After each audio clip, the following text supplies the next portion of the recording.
ಎಲ್ಲರಿಗೂ ನಮಸ್ಕಾರ. ಪಾವಗಡ ತಾಲೂಕು ಕಸ್ಬಾ ಹೋಬಳಿಯ ಹುಲಿಬೆಟ್ಟ ತಾಂಡದ ರಮೇಶ್ ನಾಯಕ್ ಎಂಬುವವರು ಸುಮಾರು ತಿಂಗಳುಗಳಿಂದ ಅಕ್ರಮ ಮರಳು ಸಾಗಾಣಿಕೆ ಮಾಡುತ್ತಿರುವುದು ಹುಲಿಬೆಟ್ಟ ತಾಂಡದ ಸಾರ್ವಜನಿಕರು ಹಾಗೂ ಪಾವಗಡ ಪಟ್ಟಣದ ಬಡಾವಣೆಗಳ ನಾಗರಿಕರು ರಮೇಶ್ ನಾಯಕ್ ವಿರುದ್ಧ ಅಕ್ರಮ ಮರಳು ಸಾಗಾಟ ಮಾಡುವುದಕ್ಕೆ ತೀವ್ರ ಆಕ್ರೋಶ ವ್ಯಕ್ತಪಡಿಸಿದ್ದಾರೆ. ಪಾವಗಡ ತಾಲೂಕಿನ ಕಸ್ಬಾ ಹೋಬಳಿಯ ಬೈರಾಪುರ ಹಾಗೂ ಜಾಜೂರಾಯನಹಳ್ಳಿ ತೋಟವೊಂದರಲ್ಲಿ ಆಂಧ್ರದ ಗಡಿ ಭಾಗದಲ್ಲಿ ಉತ್ತರ ಪಿನಾಕಿನಿ ನದಿಯಿಂದ ಮರಳು ತುಂಬಿಕೊಂಡು ರಾತ್ರೋರಾತ್ರಿ ಮರಳು ಸಾಗಾಣಿಕೆ ಮಾಡುತ್ತಿರುವುದನ್ನು ಸಾರ್ವಜನಿಕರು ಹುಲಿಬೆಟ್ಟ ತಾಂಡದ ರಮೇಶ್ ನಾಯಕ್ ಅವರನ್ನು ಪ್ರಶ್ನಿಸಿದರೆ ಸಾರ್ವಜನಿಕರಿಗೆ ಹೀನಮಾನವಾಗಿ ಅವ್ಯಕ್ತ ಶಬ್ದಗಳಿಂದ ನಿಂದಿಸುವುದು ಬೆಳಕಿಗೆ ಬಂದಿದೆ.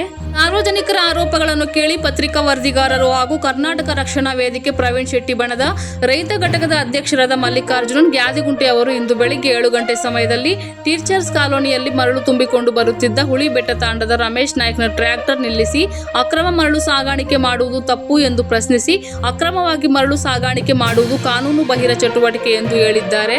ನೀವು ಯಾರು ಕೇಳುವುದಕ್ಕೆ ಎಂದು ಏರು ಧ್ವನಿಯಲ್ಲಿ ಕನ್ನಡ ಪರ ಹೋರಾಟಗಾರ ಮತ್ತು ವರದಿಗಾರರ ಮೇಲೆ ಟ್ರ್ಯಾಕ್ಟರ್ನನ್ನು ಅಡ್ಡದಿಡ್ಡಿಯಾಗಿ ಚಲಿಸಿ ನನಗೆ ಅಡ್ಡ ಬಂದರೆ ನಿಮ್ಮ ಮೇಲೆ ಟ್ರ್ಯಾಕ್ಟರ್ ಹತ್ತಿಸುತ್ತೇನೆ ಎಂದು ಅಶ್ಲೀಲ ಶಬ್ದಗಳಿಂದ ನಿಂದಿಸಿ ನನ್ನ ಟ್ರ್ಯಾಕ್ಟರ್ಗೆ ನಂಬರ್ ಹಾಗೂ FC ಇನ್ಸೂರೆನ್ಸ್ ಇರುವುದಿಲ್ಲ, ನನ್ನನ್ನು ತಡೆದರೆ ನಿಮ್ಮ ಮೇಲೆ ಹತ್ತಿಸಿಕೊಂಡು ಹೋಗುತ್ತೇನೆ ಎಂದು ಬೆದರಿಕೆ ಹಾಕಿರುತ್ತಾನೆ.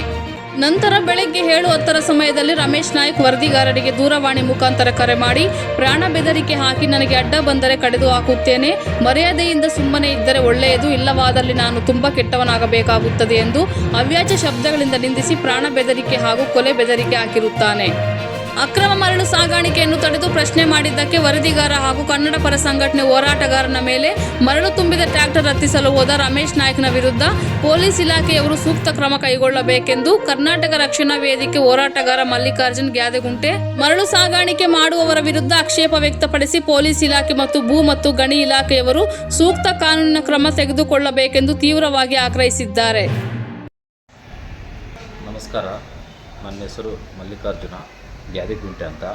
ಕರ್ನಾಟಕ ರಕ್ಷಣಾ ವೇದಿಕೆ ಪ್ರವೀಣ್ ಶೆಟ್ಟಿ ಬಣದಲ್ಲಿ ಪಾವಗಡ ತಾಲೂಕಿನ ರೈತ ಘಟಕದ ಅಧ್ಯಕ್ಷರಾಗಿ ಕಾರ್ಯನಿರ್ವಹಿಸಿದ್ದು, ಪಾವಗಡ ತಾಲೂಕಿನಾದ್ಯಂತ ಅವ್ಯಾಹಿತವಾಗಿ ಅಕ್ರಮ ಮರಳು ಸಾಗಾಣಿಕೆ ಮಾಡುತ್ತಿರುವುದು ಪಾವಗಡ ತಾಲೂಕಿನ 4 ಪೊಲೀಸ್ ಠಾಣೆಗಳಿಗೆ ಹಾಗೂ ಭೂ ಮತ್ತು ಗಣಿ ಇಲಾಖೆಯವರಿಗೆ ತಿಳಿದಿರುವ ವಿಚಾರ. ಪಾವಗಡ ತಾಲೂಕಿನ ಜೀವ ಜಲಧಾರೆಗಳ ಒಡಲು ಬಗೆದು ಅಕ್ರಮ ಮರಳು ಸಾಗಾಣಿಕೆ ಮಾಡುವ ವಿರುದ್ಧ ಇಲಾಖೆಗಳು ಕಣ್ಮುಚ್ಚಿ ಕುಳಿತಿರುವುದು ತುಂಬ ವಿಷಾದನೀಯಕರ ಸಂಗತಿ. ಅಂತಾದರೂ ನಮ್ಮ ಸಂಘಟನೆ ಪಾವಗಡ ತಾಲೂಕಿನ ಜನತೆ ಬುದ್ಧಿಜೀವಿಗಳು ತುಂಬ ವಿಷಾದ ವ್ಯಕ್ತಪಡಿಸುತ್ತಿದ್ದಾರೆ. ಪಾವಗಡ ಪಟ್ಟಣಕ್ಕೆ ಹೂಗಳದೆಯಲ್ಲಿರುವ ಹುಲಿಬೆಟ್ಟ ತಾಂಡದ ರಮೇಶ್ ನಾಯಕ ಎಂಬುವರು ಸುಮಾರು ವರ್ಷಗಳಿಂದ ಅಕ್ರಮ ಮರಳು ಸಾಗಾಣಿಕೆ ಮಾಡಿಕೊಂಡು ಬರುತ್ತಿದ್ದಾರೆ ಎಂದು ಪ್ರಗತಿಪರ ಸಂಘಟನೆಗಳಿಗೆ ಇಲಾಖೆಗಳಿಗೆ ತಿಳಿದರೂ ಸಹ ಎಷ್ಟು ಬಾರಿ ರಮೇಶ್ ನಾಯಕ್ ಅವರಿಗೆ ಬುದ್ಧಿ ಹೇಳಿದರೂ ಆತ ಯಾರ ಮಾತಿಗೂ ಬೆಲೆ ಕೊಡದೆ ಮರಳು ಸಾಗಾಣಿಕೆಯನ್ನು ರಾತ್ರಿ ವೇಳೆಯಲ್ಲಿ ನಿರ್ಭಯವಾಗಿ ಮಾಡುತ್ತಿದ್ದಾನೆ. ಕಳೆದ ಸೋಮವಾರದಂದು ಬೆಳಗಿನ ಜಾವ 7 ಸಮಯದಲ್ಲಿ ಟೀಚರ್ಸ್ ಕಾಲನಿ ಬಳಿ ರಮೇಶ್ ನಾಯಕ ಟ್ರ್ಯಾಕ್ಟರ್ ಮೂಲಕ ಮರಳುಗಳು ತುಂಬಿಕೊಂಡು ಬರುತ್ತಿದ್ದನ್ನು ಮನಗಂಡ ನಾವು ಆತನನ್ನು ಅಕ್ರಮ ಮರಳು ಸಾಗಾಣಿಕೆ ಮಾಡುವುದು ಕಾನೂನು ಬಾಹಿರ ಚಟುವಟಿಕೆ ಎಂದು ತಿಳಿಸದೆ, ಆದರೆ ರಮೇಶ್ ನಾಯ್ಕ ತನ್ನ ಟ್ರ್ಯಾಕ್ಟರನ್ನು ಅಡ್ಡದಿಡ್ಡಿ ಓಡಾಡಿಸಿಕೊಂಡು ನಮ್ಮ ಮೇಲೆ ಮತ್ತು ಪತ್ರಿಕೆ ವರದಿಗಾರರ ಮೇಲೆ ತನ್ನ ಟ್ರ್ಯಾಕ್ಟರನ್ನು ಹತ್ತಿಸಲು ಪ್ರಯತ್ನ ಪಟ್ಟಿರುತ್ತಾನೆ. ನಂತರ ಟ್ರ್ಯಾಕ್ಟರನ್ನು ನಿಲ್ಲಿಸಿ ಆತನನ್ನು ಕಾನೂನು ವ್ಯಾಪ್ತಿಗೆ ಒಳಪಡಿಸುತ್ತೇವೆ ಎಂದು ತಿಳಿಸಿದಾಗ ಆತ ಮರಳನ್ನು ಟೀಚರ್ಸ್ ಕಾಲಲ್ಲಿ ರಸ್ತೆಯಲ್ಲೇ ಬಿಟ್ಟು ಟ್ರ್ಯಾಕ್ಟರ್ ತಗೊಂಡು ವಾಪಸ್ ಹುಲಿಬೆಟ್ಟ ತಾಂಡಕ್ಕೆ ಹೋಗಿ 7:10 ಸಮಯದಲ್ಲಿ ಮತ್ತೆ ನಮಗೆ ದೂರವಾಣಿ ಮುಖಾಂತರ ಕರೆ ಮಾಡಿ ಮನಸೋ ಇಚ್ಛೆ ರಮೇಶ್ ನಾಯಕ ನನ್ನನ್ನು ಮತ್ತು ವರದಿಗಾರನ ಅವಾಚ್ಯ ಶಬ್ದಗಳಲ್ಲಿ ಕೆಟ್ಟದಾಗಿ ಮಾತನಾಡಿ ನನ್ನ ತಂಟೆಗೆ ಬಂದರೆ, ನನ್ನ ಟ್ರ್ಯಾಕ್ಟರ್ಗೆ ಅಡ್ಡ ಬಂದರೆ ನಿಮ್ಮ ಮೇಲೆ ಹತ್ತಿಸಿಕೊಂಡು ಹೋಗುತ್ತೇನೆ, ಇಲ್ಲ ನಿಮ್ಮನ್ನು ಕಡಿದು ಹಾಕುತ್ತೇನೆ, ಒಳ್ಳೆಯವನಲ್ಲ, ನನ್ನ ತಂಟೆಗೆ ಬಂದರೆ ಬರಬಾರದು ಎಂದು ಕೊಲೆ ಬೆದರಿಕೆ ಹಾಕಿದ್ದಾನೆ. ಅಕ್ರಮ ಮರಳು ಸಾಗಾಟ ಮಾಡುವವರಿಗೆ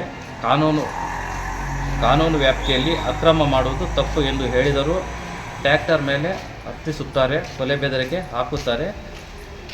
ಪತ್ರಿಕಾ ಮಾಧ್ಯಮದವರಿಗೆ ಹಾಗೂ ಪ್ರಗತಿಪರ ಹೋರಾಟಗಾರರಿಗೆ ಪಾವಗಡ ತಾಲೂಕಿನ ರಕ್ಷಣೆಯೇ ಇಲ್ಲ.